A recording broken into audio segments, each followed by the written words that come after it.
welcome back to Take a Pain Check. This is episode 6 featuring our special guest, Bethany. So, Bethany has been a competitive skater for over 10 years, and she actually went to the 2015 Canada Winter Games on Team Ontario for long track speed skating. So, hi, Bethany. Welcome. We're really happy to have you on today. And we kind of wanted to start off by asking you to tell us a little bit about yourself in general. So, like your age, education, and all of that. Yeah, for sure. So thanks so much for having me today. So as you guys mentioned, my name is Bethany and I'm 24 years old. I'm originally from Ottawa, but I moved to Halifax in 2015 to go to university. And now I'm still here in Halifax and I'm doing my master's now in speech language pathology. Let's jump right in. We kind of wanted to start off with your story, like how and when you were diagnosed, and like kind of elaborating on how that's been a big part of your life. So I was diagnosed with JIA in 2012. So that's when I was in grade 9. So the summer before grade 9, and I was doing speed skating at the time.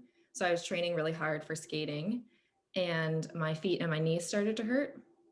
But at the time, since I was training so much, we kind of all just thought like, oh, it's a sports injury. It's probably from overtraining, all of that. So I started going to physio to try and figure out what was wrong with my knees and my feet. And so it kind of continued like that for a bit. And then once I started school, so once I started grade 9, I started to get super, super tired, like couldn't go to school tired, and nobody could figure out what the issue was. And then on top of that, other joints started to hurt, like joints I wasn't really using for skating or training, like my hands and my elbows. My mom was like, we better go to the doctor and see if they can figure out what it is.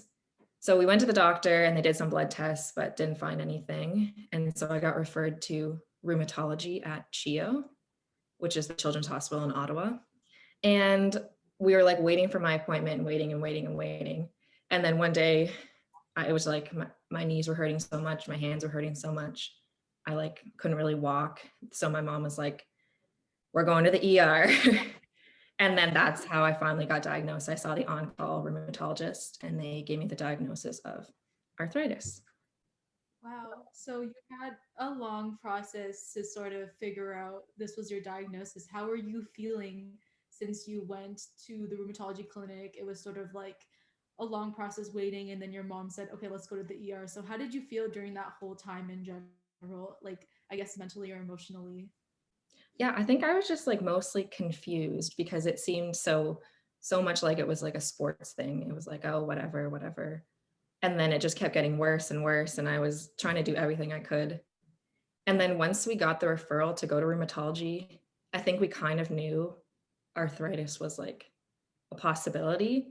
But I don't know about you guys, like I never heard of arthritis in kids before I had it. So I was like very confused. Like, isn't this for old people? Like, what are you talking about? Kids have it. What are you talking about? It's so common. So Yeah. yeah, definitely mostly confused. Neither did we. Like we've talked about it before. It's kind of like a shock because it's like Yeah. you know nothing about the disease, and like you sit there and you're like, you're telling me I have something my grandparents have, like, that's how you kind of relate it. And I think Natasha was diagnosed about the same age as you were, so I kind of wanted to know, like, were you relieved once you got your diagnosis? Yeah, I think I was definitely relieved, especially because I could like tell people what it was now. It wasn't like, oh, she's just like tired or like just complaining or something. It's like, no, it's actually a thing. And Yeah. then also, I think because they were like, well, we can do something about it. It was like nice to have that. Yeah. Good. So you mentioned you're older now. You're obviously not in grade 9. Yeah. So you transitioned to adult care, I'm assuming, from pediatric care, right? So how was your transition? Were you supported in that way? Yeah, I feel like, I mean, you guys probably are going through it or have gone through it. But just basically, when you turn 18, I got kicked out of CHEO. They were like, see ya, and go see an adult rheumatologist.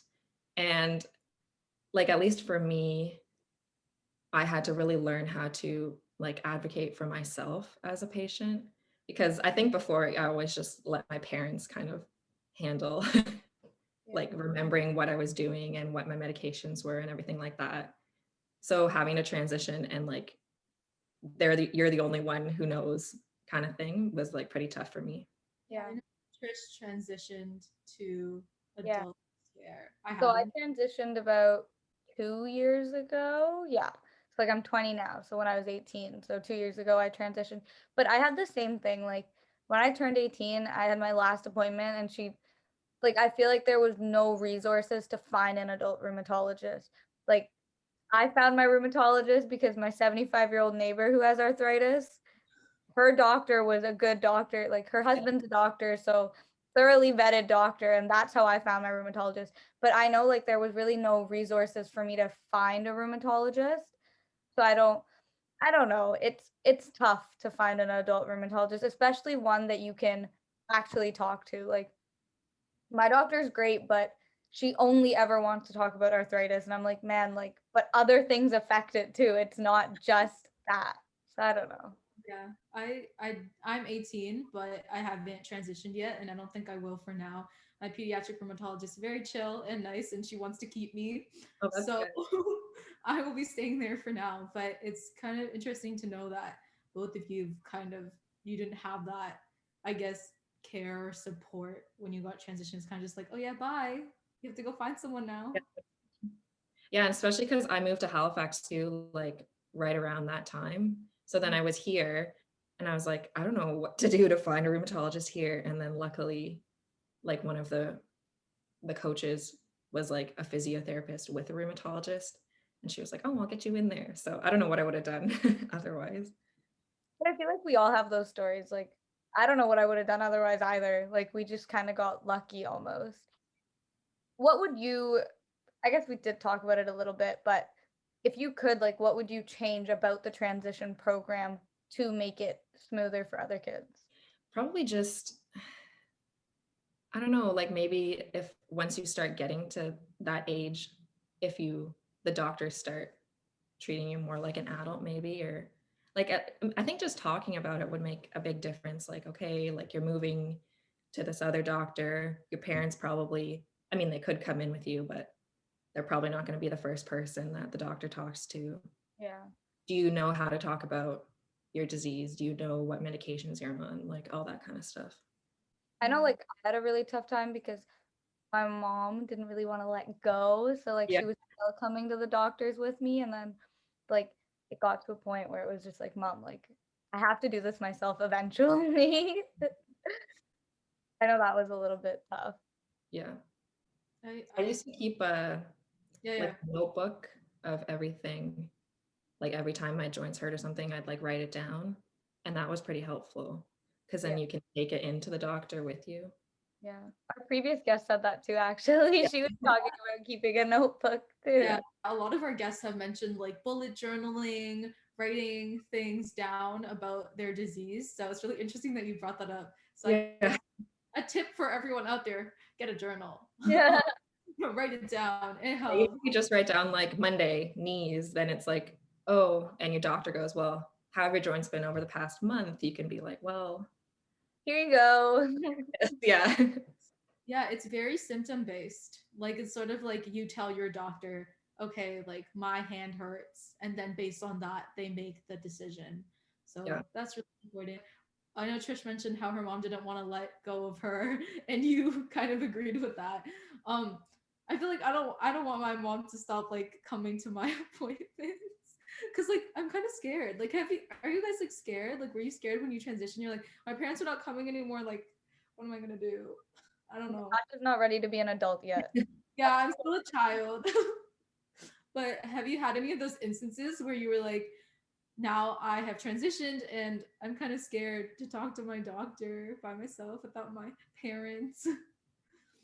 Yeah. I remember my mom came to my first appointment with an adult rheumatologist when I was still in Ottawa. And then when I came here, I think I still do it. I like call her all the time. I'm like, what do you think I should do? Like, my knees hurt. Should I like call the doctor? And she's like, yes. So I still definitely use and rely on her to help me with that kind of stuff. Yeah. Like I just don't talk about arthritis with my mom. I feel like we were just at a point where I know what I can do to make it better. Yeah. And she's at a point where she's like, she knows what she can do to help me. And if I really need something, I'll ask for it. So I feel like we've kind of got to that point. So I also live in the same house as her. I'm not far away from her.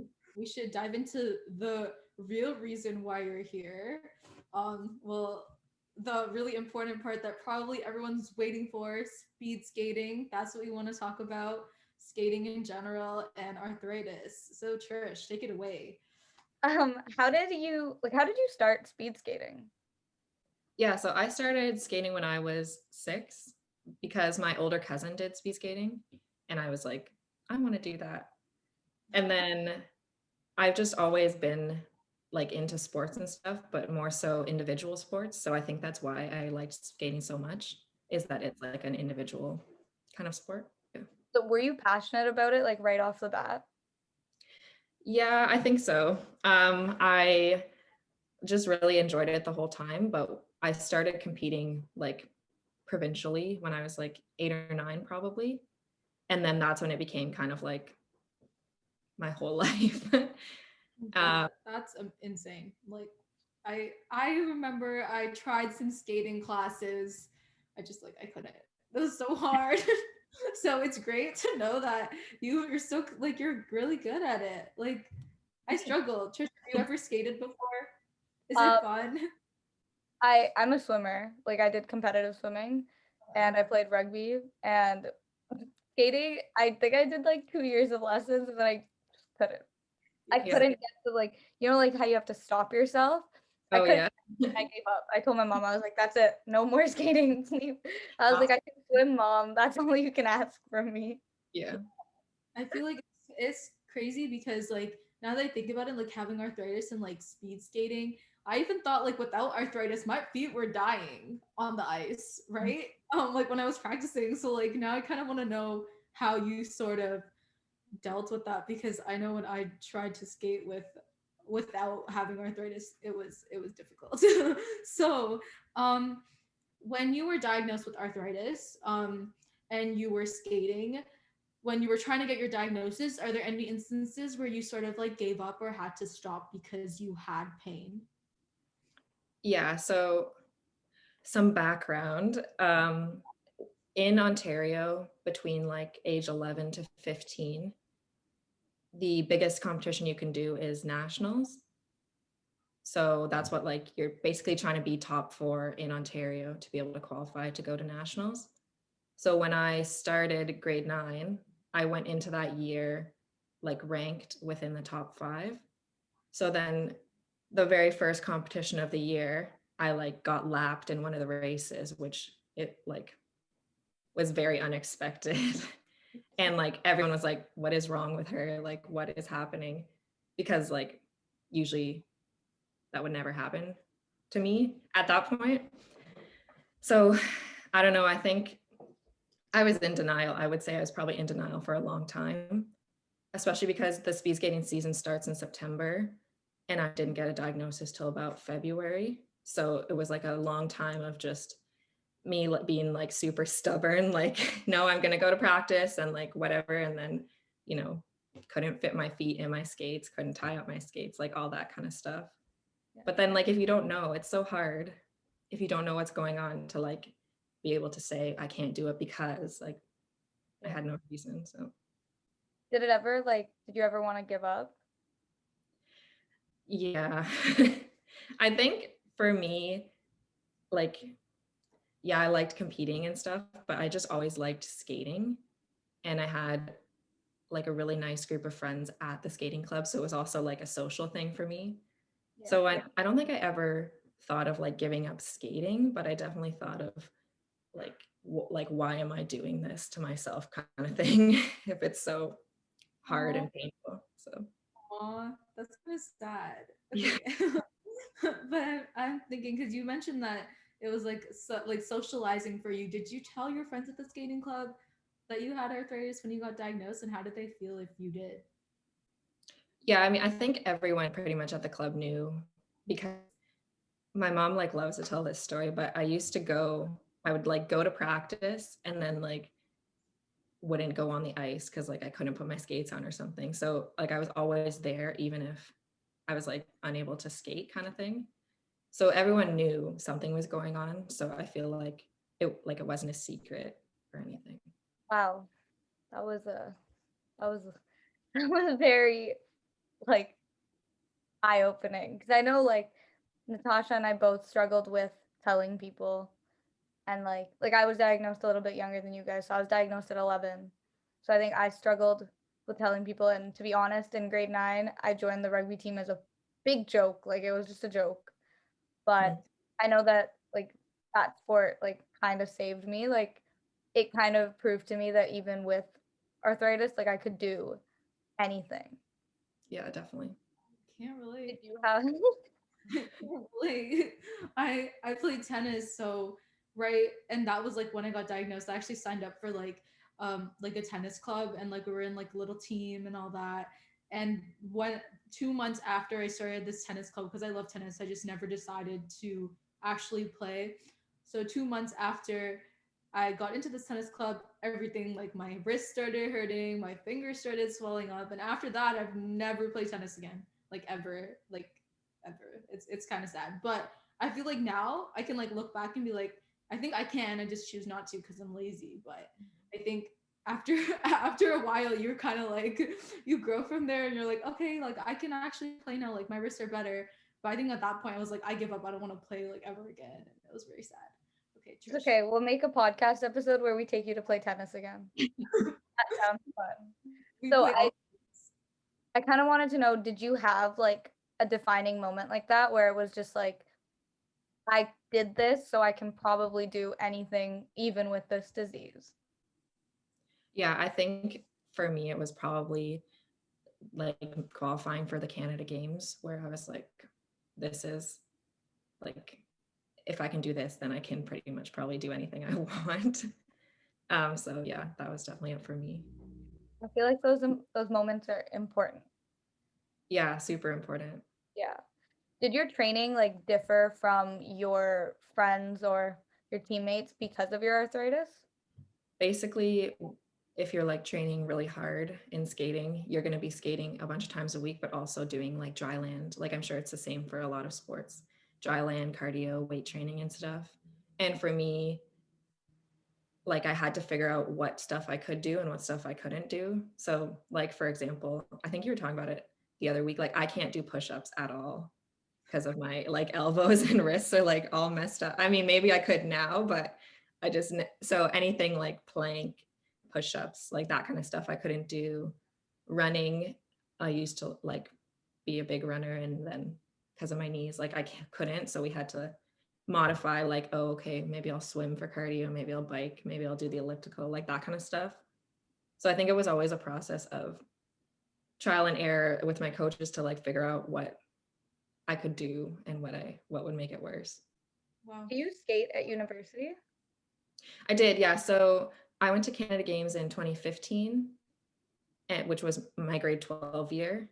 And then one of the reasons I came to Halifax is because there's a long track oval here. So I could keep training one of the coaches here. So I did do that for 2 years. And I was competing at that point in, it's called Canada Cups, but it's like a national competition circuit for speed skating. You have a coach, like you mentioned. So has your coach changed? Do you have a coach right now, or was it just like before? Yeah, When so you I competed very like competitively at a high level until the end of second year, like 2016, 2017-ish. And then since then, I haven't been like training at that Okay. level anymore. And I've actually started coaching instead. So oh yeah, I don't have a coach anymore, but I am a coach now. So that's kind of fun. when you did have a coach, how did you how did your coach react to you having arthritis? I think I was lucky. I was thinking about this, getting ready for the podcast. Like my coach never, and I mean my parents too, but they never like expected me to do anything I didn't want to do, and they never would have like pushed me to compete if I didn't want to. And I think that was like very lucky, because if I'd had a coach who was like, well, if you can't skate, like don't come kind of thing, like I definitely would have quit probably when I got diagnosed. So at the time I had a really fantastic coach, and she was just like, she just wanted me to do the best I could, however that was. So I feel like that's true for like all life when you have arthritis, especially like as a young person. Like it's nobody sees it. So like teachers, coaches, like even your friends, I feel Yeah. like it's hard for them to understand sometimes. Yeah. Did you have a tough time like explaining it to your friends? A bit, yeah. And especially I feel like explaining how it was going to limit what I did kind of thing. And like still it's like sometimes I like don't do stuff with my friends because I'm tired or something. And it's like, it's not because I'm avoiding you, it's like I need a break, like kind of thing. I need a minute to reset myself. Yeah, exactly. So you talked about how you're a coach currently. So do you want to explain about like a little bit about like how that works and who you train, or I don't know. I don't know anything about sports. Like I'm the last person. But yeah, if you could just give everyone a little bit of background on coaching and how that works. Yeah, so I trained here for a couple of years, and there's several local clubs in Halifax, local skating clubs. So once I knew when I stopped training, like I didn't want to stop the sport altogether. So like I would still skate recreationally and stuff. And so then one of the clubs was like, hey, you should come coach with us, because like we need coaches, because they're all volunteer. They're like, we need coaches, you would be great. And I was like, sure, that sounds good. So then I joined with this club in Halifax. It's called Speedy Kids. It's a club. It actually is, what is the word? It's like a club about equal access. So they try and offer really low cost programs, like $20 a season with like free equipment rentals and stuff. Um, but so yeah, that's what I did for a little bit. I just volunteered. And then Nova Scotia is kind of lacking in coaches that are trained. So a couple years ago, they were like, you should get trained.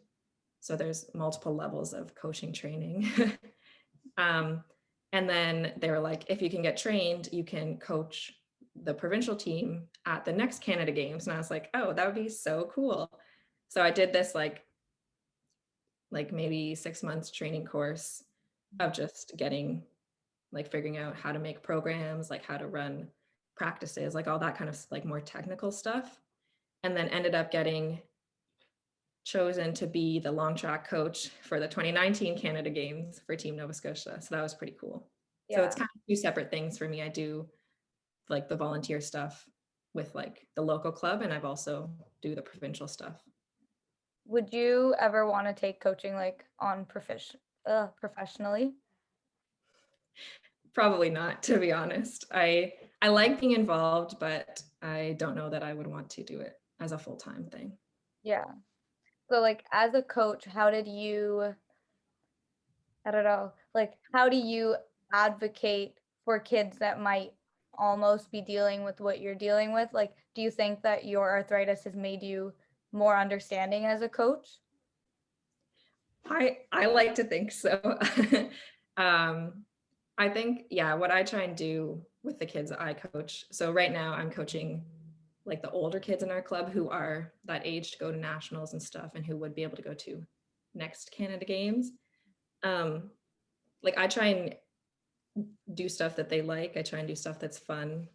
And then I always try and make sure that I'm not putting my expectations on them, which I feel like happens a lot. Like just because they could be super good doesn't mean they have to be, doesn't mean they want to be. And I feel like that's like something I learned from having arthritis, is like you can only do what you want, you can only do as much as you can. So Yeah. being okay with that.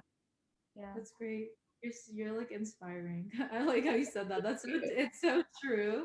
It's like you know how much you want to push yourself, and you know like what you can do and can't do, and like you've obviously learned that over the years.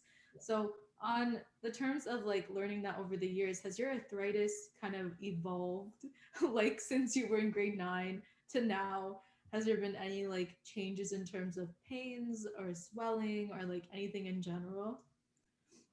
Yeah, so at the beginning, I think I did probably the pattern process that most kids do. Like I started on methotrexate injections every week, um, and that like didn't really work. So then I started on Enbrel, which is a biologic, so like an immune suppressing medication, and that worked for like 4 5 years. That I was like pretty much in remission. Like I'd have little flare ups, but it was mostly good. And then kind of right around the time I stopped competing, like things started to get worse. Yeah. And then the Enbrel, well, I guess they thought the Enbrel stopped working. So I tried, since then I've tried like 2 or 3 more medications. I was on Humira for a while. I was on Symphony for a while, which are both also biologics. And I was just trying, I don't know if you guys, I don't know what you guys are on, but I liked being able to do it myself, like give myself the injections and stuff.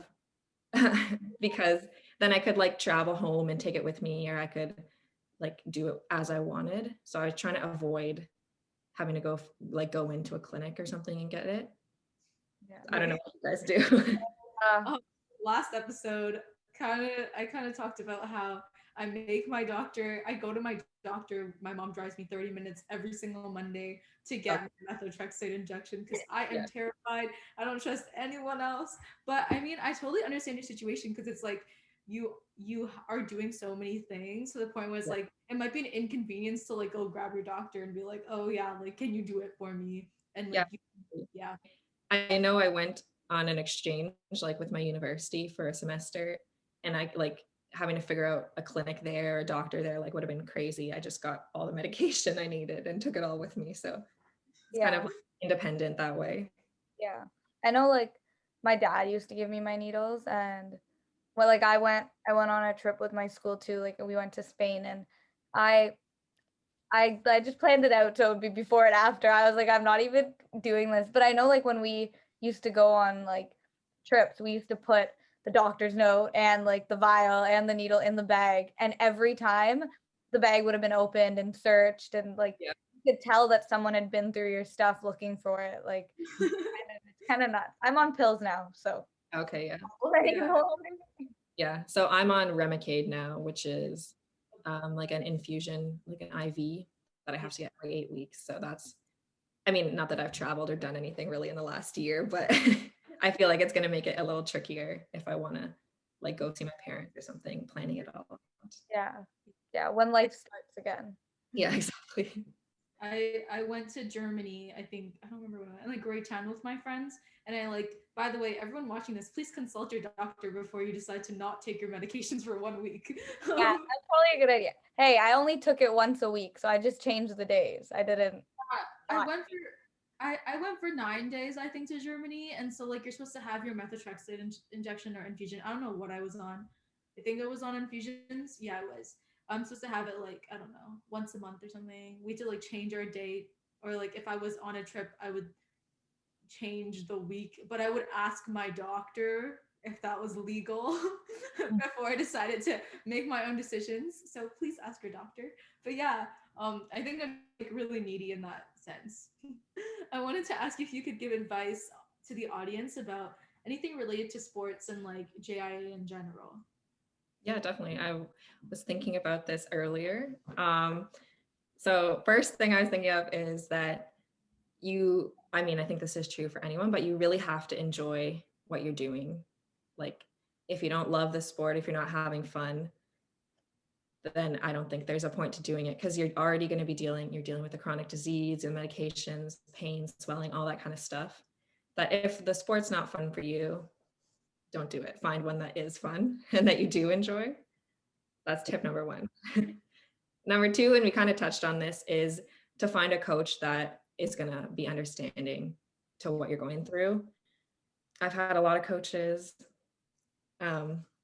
And I think that it's definitely possible for them to modify their program or like figure out what works for you. Like one time I had this coach and you're kind of talking about it. It's like we were doing hill sprints and I was like, I can't run. I can't run up a hill for sure. And he was like, oh, don't be lazy. Like, oh, you just want to get out of it. Like, no, like obviously not. You know, there's something else I could have done for sure. I could have biked. I could have, you know. So I feel like find a new coach if your coach, like if it's something you love and you want to keep doing, you can find someone who will support you. And then my third tip is just about, I took a long time to learn this, but it's about recovery time. So I don't know how to explain. Like, so recovery time from a workout is how long it takes you to get back to normal after. And with kids with JIA, and at least for me, my recovery time is like a lot longer than maybe someone who's not sick. So for a while, when I first started university, I was trying to do the same amount of training at the same intensity that my teammates were. And then I was getting burnt out and I couldn't figure out why, because I was sleeping okay, I was eating okay, I was doing what everyone else was doing, but I couldn't keep up. So then I realized, like, someone finally told me, like, yeah, you have arthritis and you have a compromised immune system. Like, it's going to just take you longer to recover. So I had to start figuring out, okay, maybe it takes my teammates 1 day to recover from weights. It takes me 2 days. So I have to adjust in that kind of way. So I would say to people who have, you know, young adults or teenagers with JIA, like, just keep that in mind, that it's not you, it's just kind of your body, and you have to listen to what is telling you.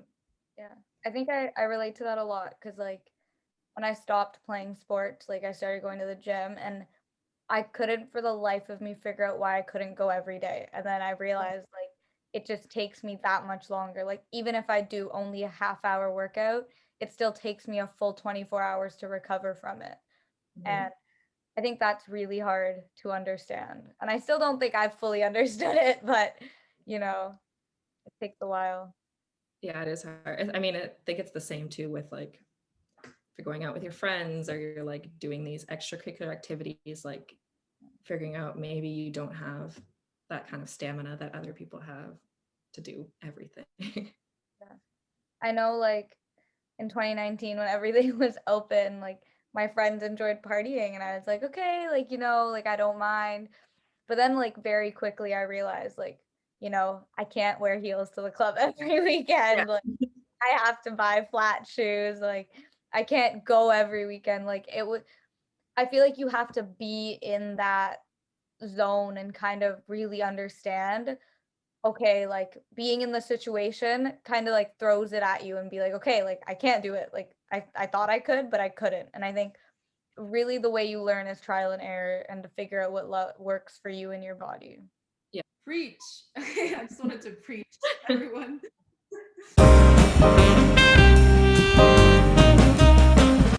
On that note, we're gonna go into our game. So I designed the game for this week, which I never do because Natasha doesn't let me, but that's okay. We're gonna Not true. play Guess the Sport. These are not easy sports. I made this hard. This has nothing to do with arthritis. It's just to have a little bit of fun. Okay, I'm gonna share my screen. I know nothing about sports, so So this is Guess the Sport with Bethany, and we're gonna start with round one. So there's 3 rounds. Each round has 2 different sports in it.